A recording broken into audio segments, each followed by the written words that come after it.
dever. O advogado ele não pode ficar revelando informações sigilosas dadas pelos seus clientes. Né? Ele tem essa vinculação com o sigilo das informações. Tanto é um direito como é um dever. Quando nós formos falar do dever, eu volto a esse assunto. Nós também temos o direito que o advogado possui ao desagravo público. Quando o advogado for ofendido no exercício da sua atuação profissional, tiver violadas as suas prerrogativas ou por causa de cargo, função que exerça na OAB, esse advogado, ele então terá direito a ser desagravado publicamente pela OAB. No que consiste o desagravo? Consiste no repúdio público que a OAB faz contra a autoridade ou contra a pessoa que tenha violado essas prerrogativas do advogado, certo? A OAB toma conhecimento desse fato, é feito o requerimento para o desagravo, e aí então o que acontece?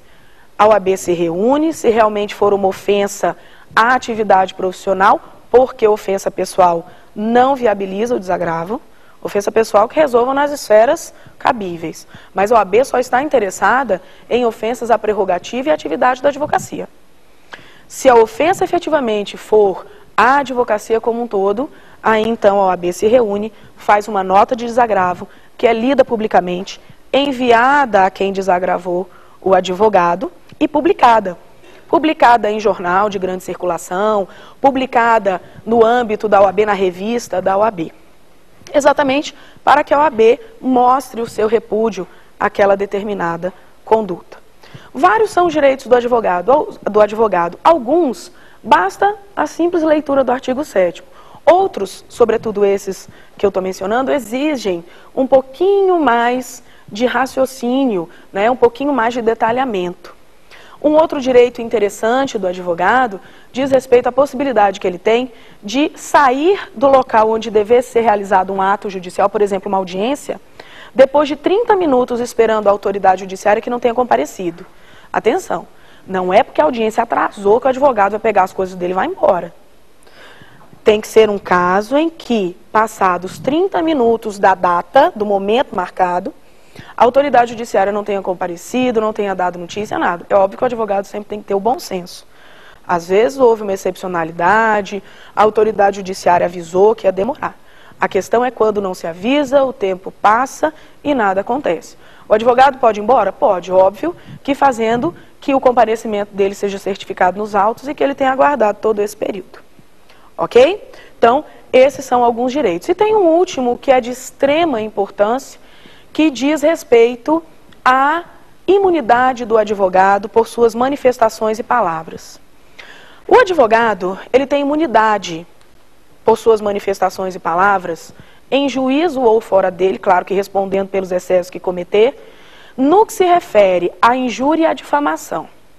Quando nós pegamos o estatuto, nós vemos que o artigo 7º fala que o advogado teria imunidade por injúria, difamação e desacato. Essa expressão desacato, ela foi considerada inconstitucional pelo Supremo Tribunal Federal. Ok? Então, esses que eu exemplifiquei, alguns, claro que a gente não exauriu, mas todos estão no artigo 7º, né? Esses são alguns direitos que o advogado possui. Talvez um outro assunto de uma maior importância, ou de mesmo maior importância, eu entendo, sejam os deveres do advogado. Os deveres do advogado, eles não estão previstos no estatuto. Na verdade, os deveres do advogado, eles estão previstos no Código de Ética e Disciplina lá da OAB. As pessoas, normalmente, elas não têm conhecimento dos deveres do advogado. Sobretudo porque esses deveres do advogado, muitas vezes, estão correlacionados com os direitos que os seus clientes possuem. É nesse ponto que é importante falar quais são as obrigações que o advogado tem para com o cliente. Nesse ponto nós temos aí uma participação, né, de uma pessoa que vai nos falar a respeito do que ela acha que sejam os deveres do advogado. Vamos lá. Na minha opinião, acho que o advogado que a gente contrata deveria defender os direitos que a gente contrata o advogado para defender com a gente. Mas basicamente seria assim. Na minha opinião, eu penso desse jeito. O advogado teria que defender os direitos que a gente quer que ele defenda. E teria mais alguma obrigação com você? Sim, de dar informações sobre os processos que estão correndo, o que está ocorrendo nesses processos, como a gente deve agir nesse caso. Seria isso. Bom, mesmo sem o nosso participante aí conhecer o Estatuto e o Código de Ética do OAB, tudo que ele falou está certo, né? Com algumas pequenas observações que a gente tem que fazer, mas em grande parte ele está corretíssimo. Olha só, o advogado, ele tem algumas obrigações, primeiro com a OAB, segundo com a sua categoria profissional e terceiro com o seu cliente.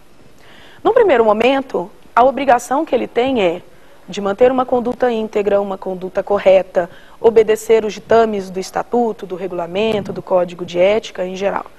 E ele tem a obrigação de se manter atualizado, sempre estudando, não usar a advocacia para se autopromover, enfim. Mas ele tem algumas obrigações muito importantes, sobretudo com os seus assistidos. Num primeiro momento, e é uma coisa que algumas pessoas não sabem, na verdade muita gente não sabe, o advogado ele tem a obrigação de tentar evitar o litígio. Ele deve tentar aconselhar o seu cliente, o seu assistido, a buscar um acordo dele e o seu ex-adverso, a parte com que ele esteja tendo problema, sem que precise buscar o judiciário. O judiciário seria uma última instância, tentar conversar, tentar resolver os seus problemas. Então o advogado deve tentar evitar o litígio. É óbvio que o advogado não pode tentar entrar em acordo com a parte adversa sem o consentimento do seu cliente. Ele não pode conversar com uma parte sem o consentimento do seu advogado. Então a primeira coisa é perguntar se o ex-adverso tem advogado, se o seu cliente quer que se converse com ele. Depois o advogado tem uma outra obrigação extremamente importante, que é conversar com o seu cliente sobre os riscos da demanda. Várias são as oportunidades em que a gente vê o advogado sem avisar o cliente dele que ele pode perder, porque não é o advogado que vai decidir. Nós temos uma série de figuras envolvidas, nós temos uma autoridade judiciária que vai decidir, nós temos segunda instância, nós temos tribunais superiores. Então é importante advertir ao cliente que ele pode ser derrotado naquela demanda. E aí ele pode até ser condenado a pagar honorários de sucumbência para o advogado da outra parte. Então esses riscos todos de vitória, de êxito, de derrota, eles têm que ser advertidos. Sobretudo porque a atividade da advocacia, ela não é uma atividade fim, ela é uma atividade meio. Advogado não promete resultado, advogado promete esforço. Assim sendo, essa advertência, ela é muito importante. Segundo, o advogado realmente ele tem a obrigação de dar satisfação sobre o processo ao cliente. Todas as vezes que o cliente quiser saber do andamento do seu processo, o advogado tem que dar essas informações. Nesse ponto, o nosso participante está mais do que certo. Todas as vezes que o cliente quiser saber como está o processo, o advogado tem a obrigação de prestar contas, de falar como está. E ao final do processo, prestar contas dos valores gastos, dos valores recebidos, devolver os documentos não usados. Tudo isso deve ser feito pelo advogado. O advogado tem a obrigação de zelar pela correta aplicação da lei. Ele é proibido a falsear a verdade nos autos.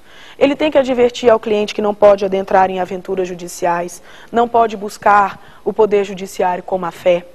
Ele tem que lembrar o advogado que ele tem o dever, a obrigatoriedade, obviamente, de colocar as informações corretas no processo, não desvirtuar textos de leis, não colocar pedaço de jurisprudências que fundamentem o seu direito fora de um contexto.